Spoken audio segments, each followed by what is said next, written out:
is able to be used publicly.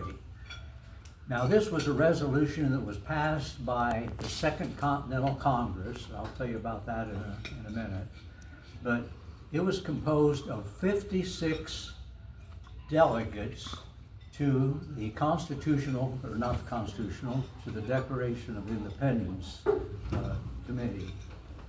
They were made up, those 56 were all white, all of them well-to-do, and more than half of them were lawyers, which maybe is a little scary. But on July 4th, they unanimously approved a resolution that had been presented to them originally on June 28th, and they discussed it.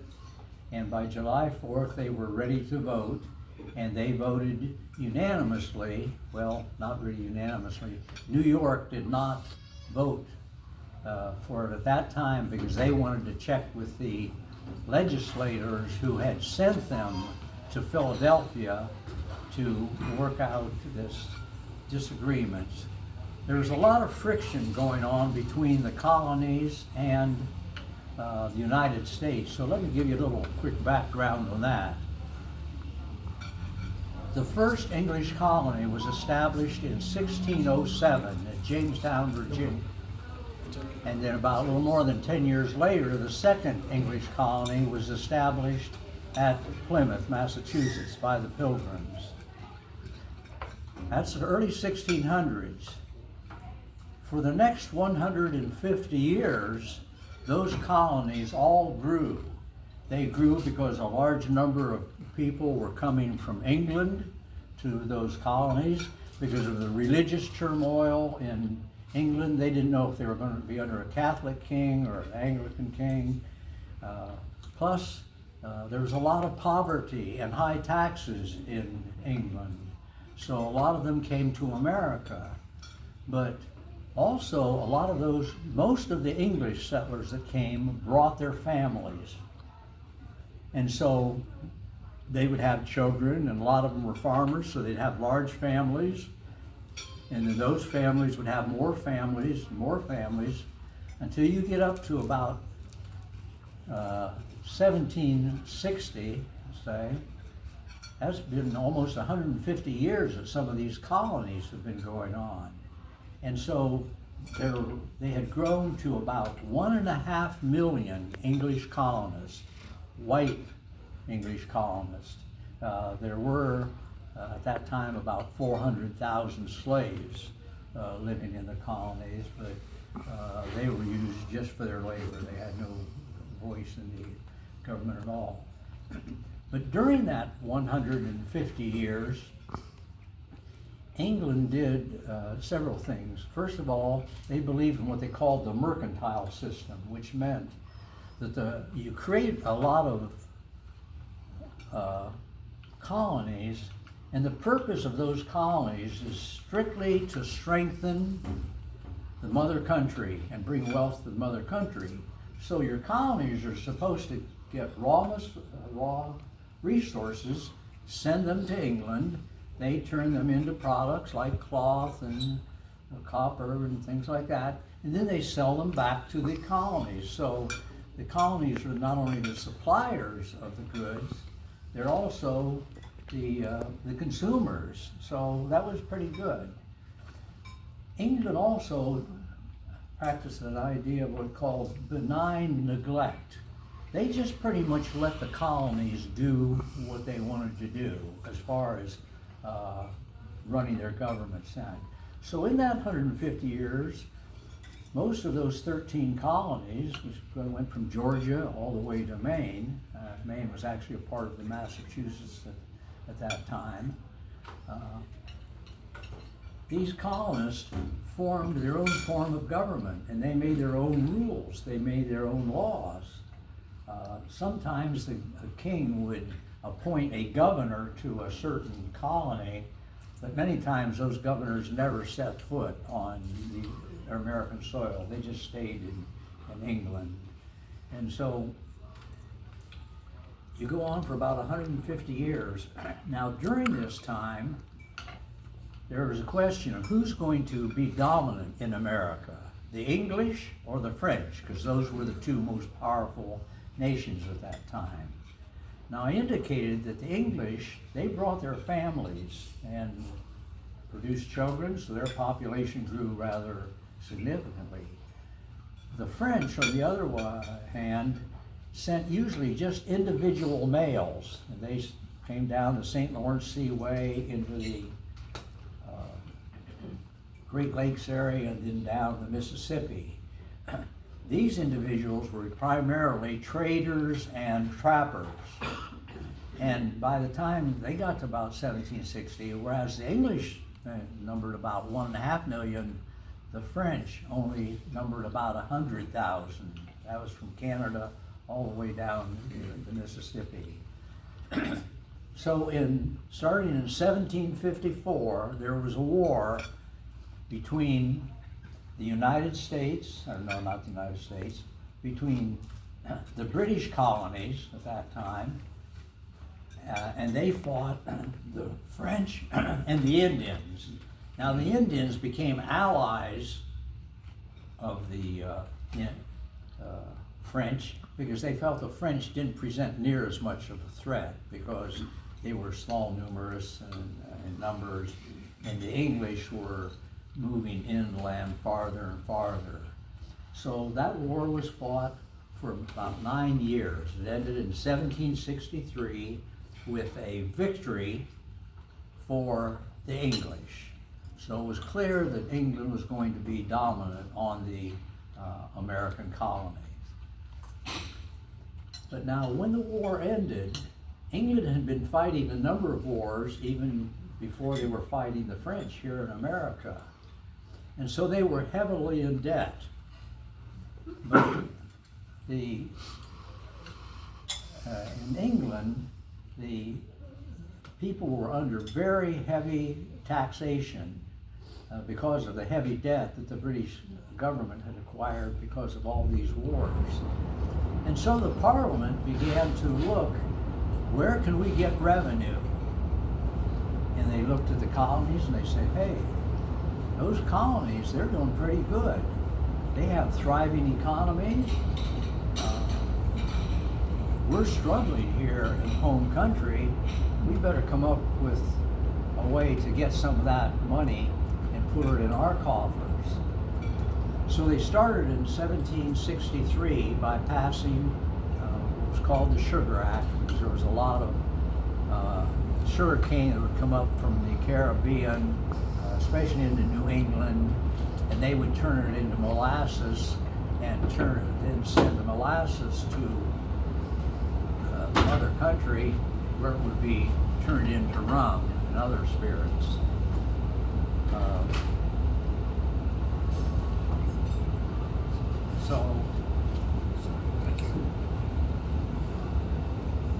So they tried that in 1763, and then 2 years later they tried another tax. It was the Stamp Act, and that was a tax on newspapers, any legal documents.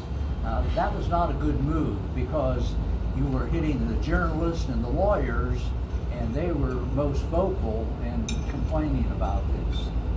So the colonies really resisted these taxes because they had had 150 years of running themselves. They hadn't had to pay any taxes, and suddenly the mother country's coming in and saying, hey, we're going to tax you. And so they disliked that so much that the tax collectors that arrived were roughed up. Many times their homes were burned, and many of them just went back to England. They said, I can't live with my family in that kind of environment. And then in 1770, England passed another tax. It was a tax on tea, and that was what led to the Boston Tea Party. The tea had come into Boston Harbor, and it was owned by the British company, the East India Tea Company, and the colonists said, we're not going to tolerate that. So they dressed up like Indians, threw all the tea into the harbor, And that really made Parliament mad. And so they passed a series of acts that they called the coercive acts. We're going to coerce our will upon the American colonies. And so they did that by dissolving the Massachusetts legislature. They closed the Board of Boston, and did some other things that really made the colonists mad. England called them the coercive acts. The colonists called them the intolerable acts, because they said, we just cannot tolerate this. So here by 1770, you're really beginning to get friction. And Britain starts sending large numbers of troops, soldiers, into the cities especially, to enforce these laws that they were making. And so the friction kept growing. And at some point there in the early 1770s, the colonists said, you know, we think that we're eventually going to be a clash militarily with the British government. So they began to accumulate arms and ammunition, especially in Boston. But they didn't want to have them in the city themselves, so they moved out to the suburbs, to Lexington and Concord. In 1775, you had the Battle of Lexington and Concord. That's because the British sent soldiers out to those areas where they felt there was arms and ammunition being stored, and along the way, the militiamen would hide behind trees and rocks and shoot them, and both sides lost more than 100 battle deaths in those battles. Many people say that marks the beginning of the American Revolution. But after the bloodshed at Lexington and Concord, each of the 13 colonies said, we're going to send representatives to Philadelphia, and we're going to see if they can come up with some solutions that we can tamp down this friction that's growing between our colonies and the mother country. And so they selected those 56 individuals. Some colonies had 3 or 4 members of the Continental Congress. Others had 7 or 8, so it was just what each legislature decided to do. But as I said, those 56 members made up the Founding Fathers. And after a little more than a month, they came to the conclusion, we're not going to be able to undo this friction. It's just gone too great. So they appointed a committee headed by Thomas Jefferson. He was the major leader of this committee. Another person was John Adams. Incidentally, both of those went on to become presidents of the United States. And then the third key figure was Benjamin Franklin, a well-known inventor, entrepreneur, and journalist. And he was a skilled writer, so he did a lot of the proofing and rewording and looking over paragraphs and saying we should do this. He did a lot of wordsmithing. So they presented this document, and I'm going to go into the Declaration of Independence and just what it really did, but it was approved on July 4th. Now, just as a sideline, it was approved on July 4th, 1776. Exactly 50 years later, Thomas Jefferson and John Adams died on the same day. Now, wouldn't the conspiracy theorists today have a great time with that? I'm sure they would say that one couldn't be a coincidence that those two major authors of this document died on that day. One thing I want to point out at this time, the document is called the Unanimous Declaration. Though it was far from unanimous, because at this time, about 1/3 of the colonists, of the 1.5 million English colonists, They were called loyalists. They wanted to remain with the mother country because they said, if the mother country and us are separated, there's going to be chaos. And a lot of these people were well-to-do, so they wanted to stay as part of England. About 1/3, maybe even less than that, wanted to get independence. They said, we just think we'll be better off if we're not a part of England. And then between 1/3 and 40%, they just didn't really care one way or the other because government really didn't impact their life. Tens of thousands or hundreds of thousands of these individuals, of that 1.5 million, lived on small farms where they had large families to help them with that. But government really didn't have any impact on their life. If you're out on the frontier, you're concerned about Indian raids, you're concerned about weather, is it going to destroy your crops? You're worried about disease, cholera, smallpox. Those were their day-to-day concerns. So as all this went on with the American Revolution, they said, well, what will be, will be. Now, when Jefferson began writing this document, he and Adams were both heavily influenced by a British philosopher at that time by the name of John Locke, L-O-C-K-E. And John Locke put forth an idea that hadn't really been received in the world at this time.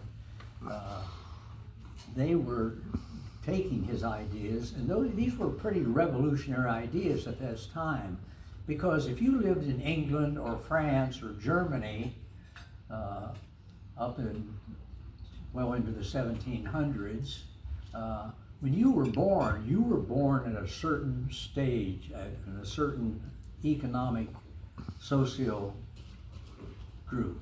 If you were in England and you were that top 5 or 6%, you lived in a big mansion, you had a lot of farm land, you had a lot of farmers working for you. If you ever saw Downton Abbey, there were a lot of those people in England, only making up maybe 5 to maybe as high as 8%. And then you had an upper middle class, and these were your small manufacturers, these were your professional people, your doctors, your lawyers, your educators. But the mass of people, when you were born, you were a laborer at a certain, maybe in a coal mine, or maybe at a place that was a coppersmith or something like that, or maybe you were just a farmer. But that was, you never aspired to go any higher than that. But Locke came up with the idea of this. When you were born, he said, you were born free and you're born equal. That means that when you're born, your life isn't restricted just because you happen to be born in the bad circumstances. So you're born free. That's going to give you some opportunities here, and I'll talk about in a minute. And you're equal. Everybody that's born is equal. You're not up at this level and someone else is down here. Everybody, when they're born, there's equal. And he said, with this comes 3 basic rights, and he called these your inalienable rights. These are rights that God gives to every human being that's born. And that's the right to life, liberty, and you could finish it with me, the pursuit of happiness. Okay, by life, it means that you can't be arbitrarily just put to death by a government or a group or anything. If you're born, you have a right to live if you can survive physically. Liberty means that you have the right to make a number of major decisions that are going to impact your life. So liberty, so if you were going to be born under these inalienable rights, you have liberty. You can decide if you want to get married. No one's going to decide that for you. You can make that decision. Do you want to have children? Well, you and your wife decide we're going to have children. Do you want to be a silversmith? Yeah, that's a choice you can make. And then this third thing, the pursuit of happiness, you were entitled to do those little things within reason and not impinging upon the freedom of other people, to do things that are going to make you and your family happy. So this is called the natural rights philosophy, and those rights that we still accept today, they're yours. You can't give them away. The government can't take them away. Those are rights that God gave you. Now, they didn't use the term God. They used the term usually a higher power. I think they may have used the word a few times in the document, but basically they talked on, when they say a higher power, they meant God. So this document went on to list 27 grievances against the king. Now, the king really hadn't been that much involved in this. It had been Parliament, House of Commons and the House of Lords that had passed all this legislation that was really antagonizing the colonies. And so they decided it would be easier if you could find a single person to aim your hate at, find a scapegoat. And who better than the King of England, King George III. So they listed all these 27 grievances, and they blamed them on the king, because if you blame them on Parliament, that's kind of a nebulous thing. It's kind of like the Congress of the United States. You know, if you're mad in this period, aim at Trump. Don't talk about the House and the Senate. Go for an individual. So that's what they did. And they listed these 27 things that he did. A lot of them had to do with, he had dissolved the legislatures that had been functioning in many of these communities for more than a century. They had arbitrary taxation. They just said, you're going to pay this tax on the sugar, you're going to pay it on the stamps, you're going to pay it on the teas. They had a grievance against that.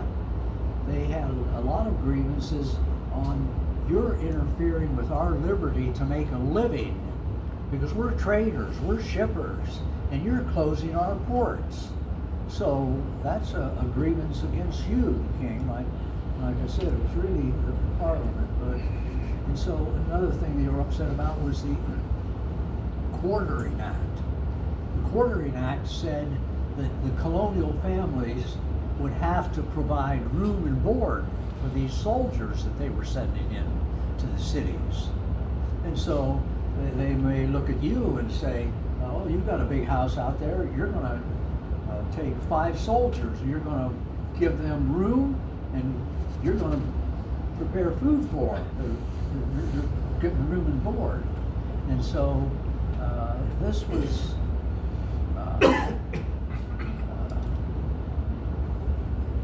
then they do that with other people, and that made a lot of the English upset. How would you like having the government say, oh, you're going to have 3 soldiers staying at your house indefinitely, and you're going to feed them, and you're going to be there, and you say, hey, I've got a daughter, these guys are going to be staying here? It wouldn't go over very well. So it just continues to make more and more friction.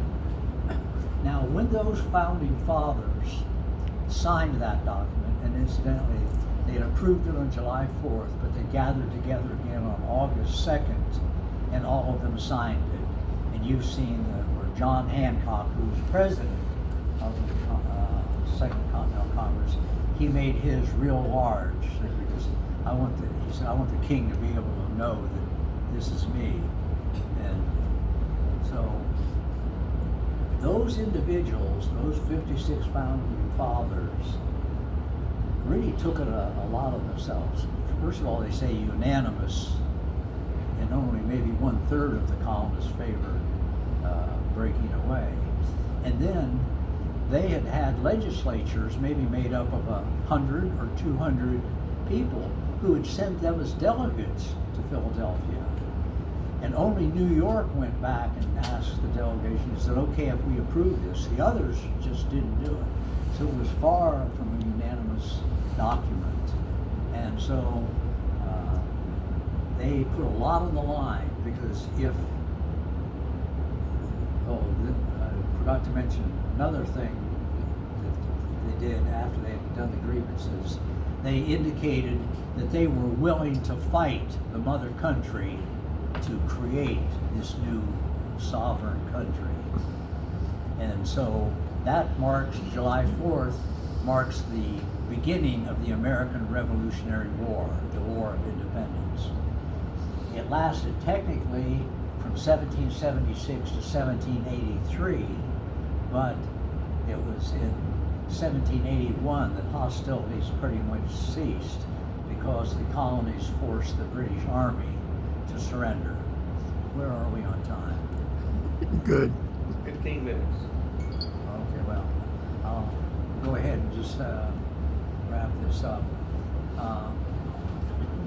Was this a smart decision? Well, in many ways not, because if the revolution did not succeed, those individuals would be subject to the worst kind of punishment you can get.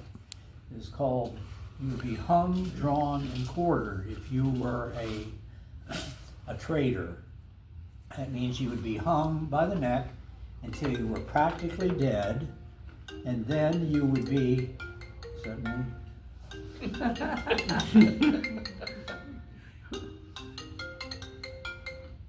Okay.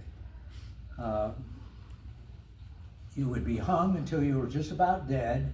Then they would take it off, and they would either cut out your entails, your stomach, and your internal organs, and you'd a lot of times still be pretty much alive. Or they would decapitate you, and then they would quarter you. They'd turn you into 1/4, 1/4, 1/4. They would, if they had decapitated you, they'd slit you from the neck down to the crotch, and then across the middle, and so that's the quartering that you get. So they knew that if they were captured, they would probably face certain death, and and they would know that since they were pretty well-to-do, that their fortunes would be confiscated by the British, and so their families would get nothing. So they really were going out on a limb when they did this. Was it smart? In many ways not, because here they were saying, we're going to take on the biggest military power in the world at that time. That'd be like Iraq saying, we're going to stand up to the United States, you know. But at this time, the British had by far the largest navy in the world. They had nearly 500 ships in their navy. The colonies had none. The British had an army, the second largest army in the world, and wasn't far behind the largest army, which was France. It was a couple 100,000 men. At this time, the colonial army, which had been started by George Washington, who had been appointed in 1775, they had maybe 5,000 to 6,000. So here's these founding fathers saying, we're going to take on this biggest military power in the world. And in many ways, it just didn't make any sense. So, but they were willing to do that. Now, against all odds, the colonists won that war. Does that go on that long as usual?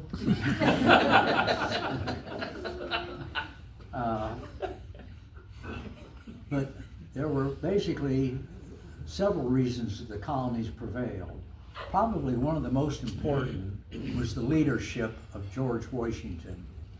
He was able to convince a number of people from throughout the colonies to fight with him. And they stuck with him, this roughly 8 to 10,000 individuals, they stuck with him throughout the war. And they didn't have any guarantee that they would get paid, they would get any land. They were just doing this because he inspired great confidence in his leadership, and they were willing to do that. Another major reason was Washington was the master of retreat. He would never go in pitched battles. Up until this war, the British and the French, when they would have a battle, they would line up in a big field, one army on this side, one army on that side. They'd start marching towards each other, and at a certain point, one of them would start firing at the other, then the other would return fire, and they would just keep firing until one side abandoned the battlefield, and then those who remained, they were victorious. He always would have a strategic advantage. He did a lot of surprise attacks. He wouldn't confront the British head on. And he taught his men to fight guerrilla type warfare. Use your muskets, shoot it, run into the field, run and hide. Don't ever get in a pitched battle with the British. And so they were able to do that. The other thing is the colonists had had a major victory over the British in 1777. It's called the Battle of Saratoga. This took place in New York. And the colonists won that war, and so France said, we're going to ally with you, your new country, the United States of America, because we have hopes of regaining control over the American mainland. So we had the French helping us, and they provided armies and the Navy. The Navy helped bottle up the British Army in 1781 in the Battle of Yorktown that the British couldn't escape, and so they surrendered. And then 2 years later, the Treaty of Ghent, the English signed that treaty saying, we recognize the United States of America as a separate and sovereign country. Now, a case could be made that the colonies didn't really win that war, but the British lost it. They had it to win, but they lost it. And they lost it for a number of reasons. First of all, they were fighting a two-front war. At the same time they were fighting the colonists here in America, all the way from South Carolina up through Massachusetts. They were also fighting wars against Holland and France. So the colonial wars didn't get the priority, the top priority, because they were fighting these other countries. So fighting a two-front war was a big drawback for them.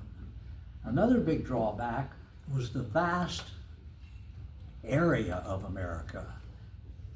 Just think, if you were to drive from southern Georgia all the way to Maine, that's a lot of territory, a lot of cities, a lot of towns inhabited at that point by 1.5 million colonists.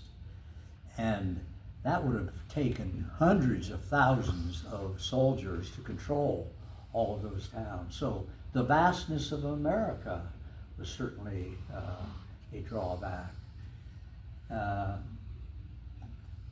Other thing was the distance from England.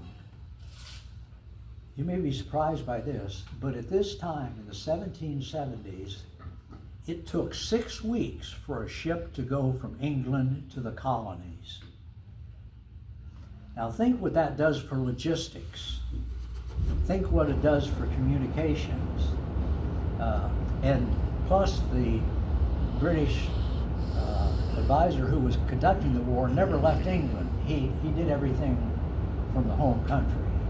So if a commander in Charleston, South Carolina, Charleston, Georgia, or Savannah, if he needed troops, he would put that information on a ship, send it 6 weeks to England. It would be kicked around for a while.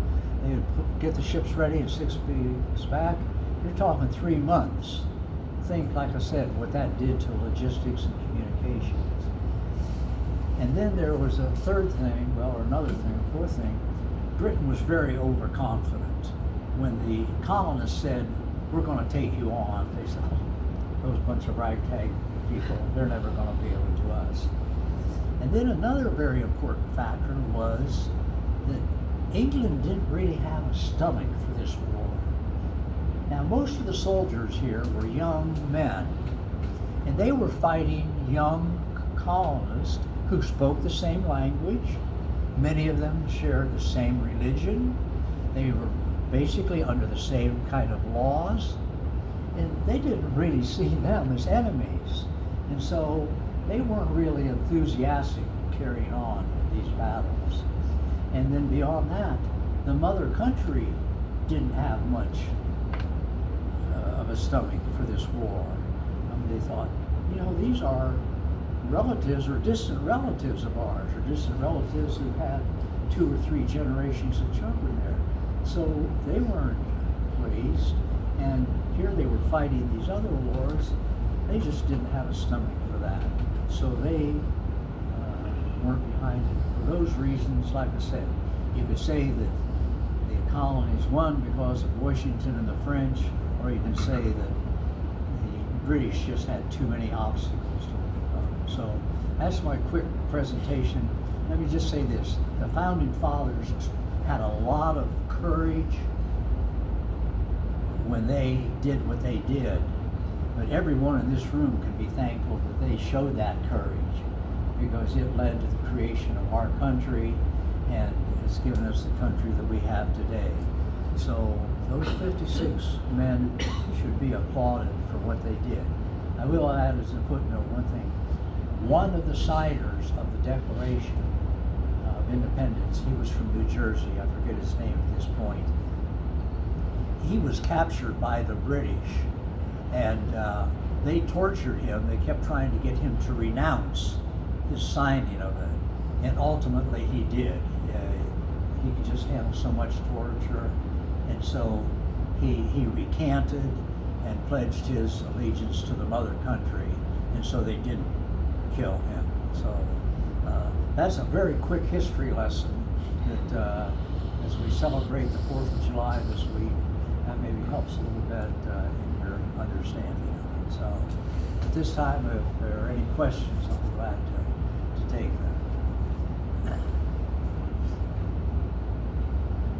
Well, we get a holiday on it, and this one's a biggie, although things have not been going well in Washington for the celebration. So, okay, if there are no questions. Great job.